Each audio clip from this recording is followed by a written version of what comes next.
नमस्कार, सुप्रभात। स्वागत आज की इस प्यारी सी सुबह में आप सभी प्यारे प्यारे भाइयों और बहनों का। मित्रों, आज हम पी लेने वाले हैं, अल्फ़ाबेट पी और उससे जुड़ी हुई कुछ सुंदर बातें।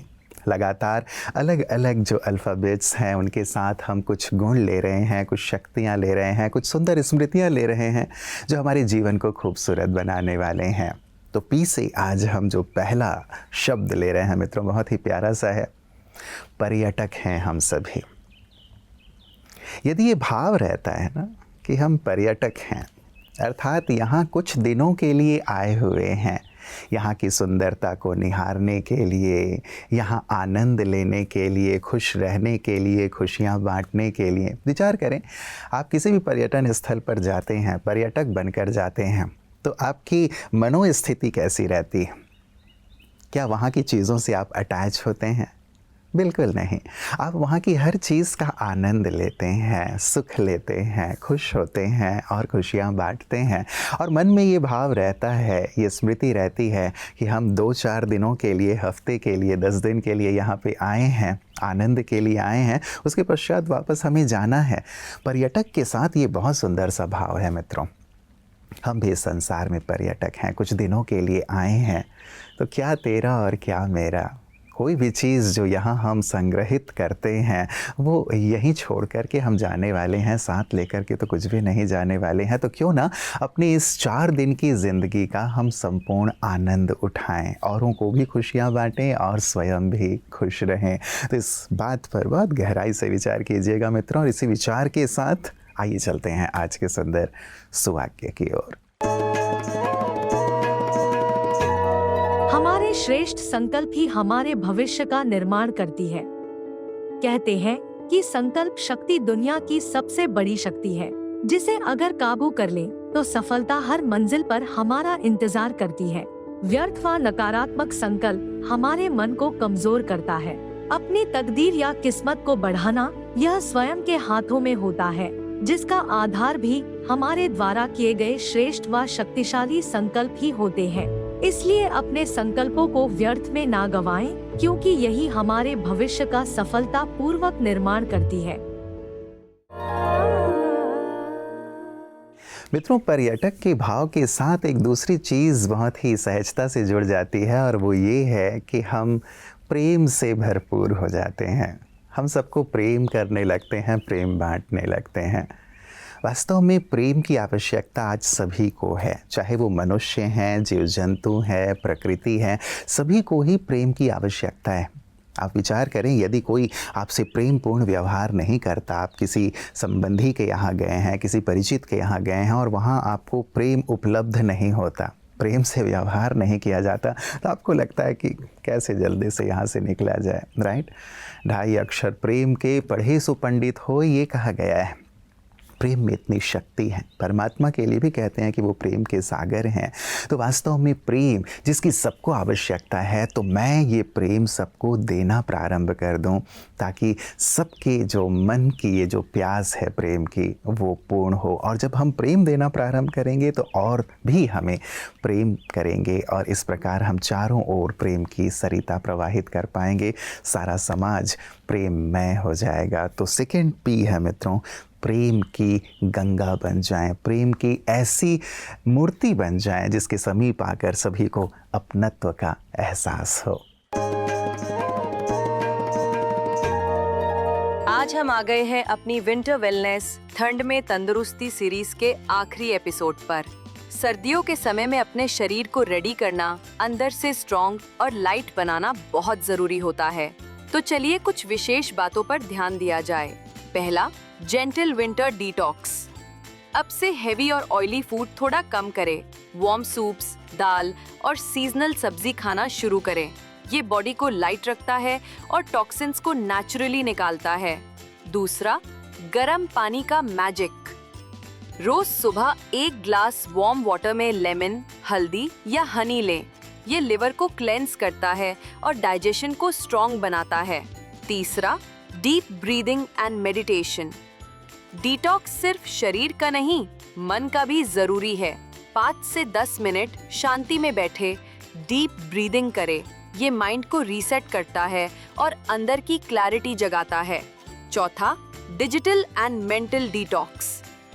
रोज कुछ वक्त फोन और स्क्रीन से दूर रहें। अपने अंदर के साइलेंस को महसूस करें, वही असली रिचार्ज पॉइंट है।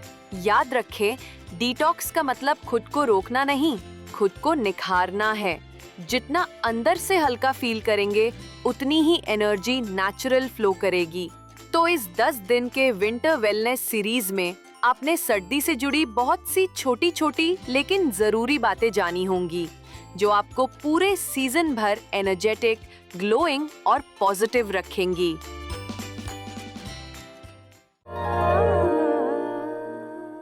मित्रों, कहा जाता है कि परिवर्तन प्रकृति का नियम है, परिवर्तन सृष्टि का नियम है। जो चीज़ कल थी वो आज नहीं है। आप अपने जीवन में देख लें, बाल्यकाल से अब तक हर दिन अलग रहा है, हर मास अलग रहा है, हर वर्ष अलग रहा है। जिनसे भी आप मिले हैं उन सब का स्वभाव, संस्कार भी कुछ ना कुछ अलग अलग रहा ही है, राइट? तो सृष्टि परिवर्तित होती है, लेकिन व्यक्ति खुद को परिवर्तित नहीं करना चाहता। ये आज की विडंबना है। और यहीं आकर बात ठहर जाती है कि व्यक्ति खुद को विकसित नहीं कर पाता, व्यक्ति जीवन का आनंद नहीं ले पाता। यदि हम अपने पुराने स्वभाव, संस्कार, आदतों को बदल लें तो जीवन आनंद से परिपूर्ण हो जाता है। लेकिन परिवर्तन को हम कठिन महसूस करते हैं। इसीलिए 3rd P हमने लिया मित्रों, परिवर्तन। जो परिवर्तन करेगा वही सरवाइव करेगा, जो परिवर्तन करेगा वही प्रसन्न रहेगा, जो परिवर्तन करेगा वही प्रगति करेगा। ये सृष्टि का नियम है। तो क्यों ना हम प्रतिज्ञापूर्वक अपने जीवन में परिवर्तन लाएं। और जिस पर्यटक की हमने बात शुरुआत की थी ना, यदि ये ध्यान रहता है कि चंद दिनों के लिए तो आया हूँ, क्यों किसी से उलझूं, क्यों किसी बात में अटकूं, क्यों ना खुद को बदल के मैं औरों को बदलूं, क्यों ना खुद को बदल के मैं समाज और संसार को बदलूं, औरों के लिए प्रेरक बनूं। ये भाव मन में स्वतः और सहज जागृत होता है। तो 3rd P है मित्रों, परिवर्तन। इस पर भी हम ज़रूर विचार करें, क्योंकि परिवर्तन ही वास्तव में प्रगति को जन्म देता है।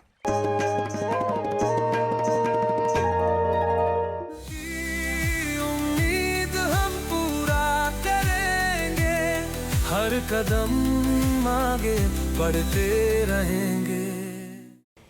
देखिए, अगर हमें कोई भी परिवर्तन करना है तो प्रैक्टिकली ये करना है कि हमने डिसाइड कर लिया कि हमें चेंज करना है। और क्या चेंज करना है? Bring small changes. छोटा छोटा चेंज करिए। जैसे अगर न्यू ईयर रेजोल्यूशन की बात करें कि मैं सुबह जल्दी उठना है, तो हर दिन आप 6 बजे उठते थे, तो दूसरे दिन से वो 5:55 को उठिए, राइट? और उसको बहुत समय तक कंटिन्यू करिए। बच्चे को अगर आप 4 घंटा मोबाइल खेलते थे, अब डिसाइड करिए कि कल से मैं 3.5 घंटा करूँगा। ओके, फिर धीरे धीरे धीरे धीरे उसको थोड़ा सा कंटिन्यू करिए और थोड़ा थोड़ा कम करते रहिए। पेरेंट्स को मैं रिक्वेस्ट करूँगा, अगर बहुत गुस्सा आता है तो चलो, गुस्सा एक कमज़ोरी है, तो अब उसका स्ट्रेंथ क्या है? इट्स पीस, शांति। तो अब मैं अपने शांति की क्वांटिटी को धीरे धीरे बढ़ाऊंगा। तो जैसे जैसे अब शांति की क्वांटिटी, पीस की क्वांटिटी बढ़ेगी, तो ऑटोमेटिकली आपका जो मन का जो कंट्रोल क्रोध पर ऑटोमेटिकली हो जाएगा। तो ब्रिंग स्मॉल चेंजेस। अच्छा, ये करते हुए हम बहुत बार फेल भी हो सकते हैं। हाँ। बहुत बार नहीं भी हुआ, हमने ट्राई किया लेकिन फिर भी नहीं हुआ, फिर हम बहुत बार ट्राई कर रहे, नहीं हो रहा, फिर हम छोड़ देते हैं। करेक्ट। तो इसमें जैसे शालिनी बहन ने कहा कि हेड के साथ हार्ट भी है। हाँ। और जहां पर दिल है ना, तो वहां फिर से आप करोगे। राइट। तो वो दिल में इतनी वो एनर्जी होनी चाहिए कि आप गिरते हुए भी संभलते संभलते आप आगे बढ़ सकते हैं। Right, very true. 4th P है मित्रों, परोपकार, पुण्य करना। कहते हैं परहित से बड़ा कोई धर्म ही नहीं है, और परोपकार करने से बड़ा सुख कुछ है ही नहीं, सुकून कुछ है ही नहीं। वास्तव में व्यक्ति बटोरने में लगा रहता है, लेकिन जो देने वाला होता है ना, कल्याण करने वाला होता है, पुण्य करने वाला होता है, अच्छे कर्म करने वाला होता है, उसके हृदय को जो तृप्ति मिलती है, उसके हृदय को जो सुकून मिलता है, वो संसार में और कहीं प्राप्त नहीं हो सकता। वैसे भी जीवन के अंत में जब व्यक्ति पहुंचता है ना, और भगवान के पास भी जब पहुंचता है तो भगवान ये नहीं पूछते, या हमारी अंतरात्मा ये नहीं पूछती कि तुमने कितना बटोरा, तुमने कितना कमाया, तुम कितने ऊंचे पहुंचे, ये नहीं देखा जाता। लेकिन ये देखा जाता है कि तुमने कितना परोपकार किया, कितने पुण्य कर्म किए। और यही पुण्य की पूंजी मित्रों हमारे साथ चलती है, यही जन्म जन्म हमें साथ देती है। इसलिए 4th P, परोपकार ज़रूर करें, पुण्य को अपने जीवन का अंग बना लें।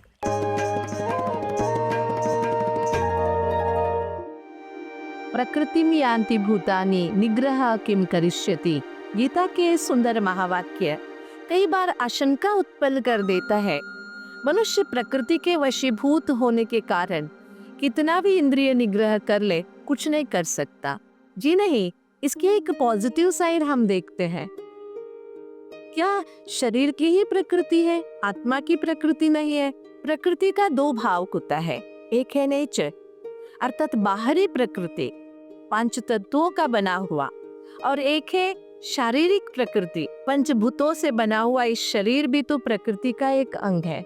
लेकिन इसके अलावा आत्मा के अपनी प्रकृति है, नेचर है, आत्मा का अपना संस्कार है, स्वभाव है। सोचेंगे ये कैसे बना? शरीर के साथ ही बना। लेकिन क्या हम अपने पूर्व संस्कारों को आत्मा के शाश्वत संस्कारों के आधार से बदल नहीं सकते? जी जरूर बदल सकते हैं। अगर हम आत्मा अपने मूल स्वभाव में, अनादि स्वभाव में स्थित होने का अभ्यास करते हैं तो इसके कारण, इसके आधार से जब इंद्रिय निग्रह करते हैं, दबाना नहीं लेकिन इंद्रियों को समझाकर अपने आत्मा के अनादि संस्कारों के प्रभाव से इंद्रियों को चलाते हैं, हम किसी के दबाव में नहीं आते हैं, तो हमारा स्वभाव, स्व का भाव अर्थात आत्मा का भाव जो है, शांति, आनंद, पवित्रता, शक्ति, ज्ञान, सुख, इनकी महसूसता हम करने लगते हैं तो ऑटोमेटिकली बाह्य प्रकृति के ऊपर या शारीरिक प्रकृति के ऊपर हम विजयी बन सकते हैं। इसलिए आशंका को मिटा दीजिए कि स्व स्वरूप में स्थित हो जाइए, अपने स्वभाव को पहचान लीजिए। 5th P मित्रों कोई गुण नहीं है, लेकिन एक ऐसा शब्द है जो हमारे जीवन में उतर जाए। शब्द नहीं, लेकिन क्या कहूँ, हमारे जीवन का आधार, हमारे जीवन का केंद्र, सारी सृष्टि की जो धुरी हैं, केंद्र हैं, वो हैं ये 5th P। गुणों के सागर हैं, समझ गए होंगे आप, परमात्मा। वास्तव में व्यक्ति पूरे जन्म, पूरे जीवन पद के पीछे, प्रतिष्ठा के पीछे, पति के पीछे, पत्नी के पीछे, पैसे के पीछे भागता रहता है। लेकिन जिसके पीछे भागना चाहिए उस पी को ही छोड़ देता है, और वो पी है परमात्मा। और ये सारी पीस जिनके पीछे वो भागता है वो परछाई की तरह हैं, कभी भी हाथ नहीं आते, परछाई को कभी कोई व्यक्ति पा नहीं पाता। लेकिन यदि एक छोटी सी चीज़ हम कर लें कि हम परमात्मा जो सूर्य हैं उनकी तरफ भागना शुरू कर दें, तो ये सारे जो पीस हैं स्वतः ही हमें फॉलो करने लगते हैं। क्योंकि कहा जाता है जहाँ परमात्मा है वहाँ सब है, जहाँ रब है वहाँ सब है। इसीलिए मित्रों हम परमात्मा रूपी पी को अपने जीवन में शामिल कर लें, तो जितने भी बातें हम कर रहे हैं वो सब हमारे जीवन में आ जाएंगे। कहा जाता है वो बीज हैं सृष्टि के, और बीज को यदि हमने अपने हाथ में ले लिया, बीज को हमने अपने जीवन में शामिल कर लिया, तो सारे ही सुगंधित गुणों रूपी पुष्प हमारे जीवन में शामिल हो जाएंगे। तो गहराई से इन 5 पीस पर विचार कीजिएगा। कल पुनः इसी वक्त आप सबसे मुलाकात होगी। नमस्कार, ओम शांति।